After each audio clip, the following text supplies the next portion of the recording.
નમસ્કાર, આપ જોઈ રહ્યા છો નેશન પ્લસ ન્યૂઝ. હું છું આપની સાથે હિતલ.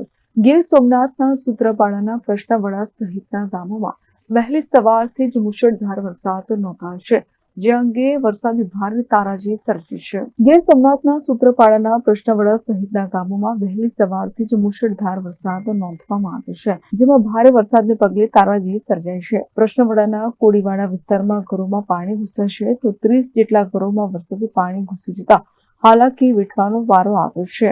આપણે 1 વાગ્યા પછી પાણી ઘરની અંદર ગળી ગયા છે. 1 વાગ્યા પછી વધારે વરસાદ થઈ ગયો છે, બરાબર. તો અત્યારે પોઝિશન એ જ છે કે અમારે 30-40 ખોડાની અંદર દર વર્ષે પાણી ગળી જાય છે, બરાબર. આ પાણીની નિકાલ અમારે નથી, તો અમે એટલું કહેવા માંગીએ કે આ પોઝિશન અમારે પાણીની છે એ નિકાલ થઈ જવી જોઈએ, બરાબર. અમારે જે દુકાનની અંદર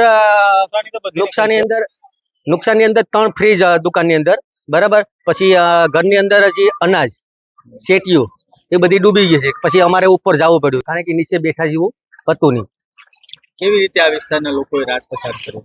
બસ જાગીને ને ઉપર બેહવાનું, નો અમારે દૂધ મળે કે નો પાણી મળે.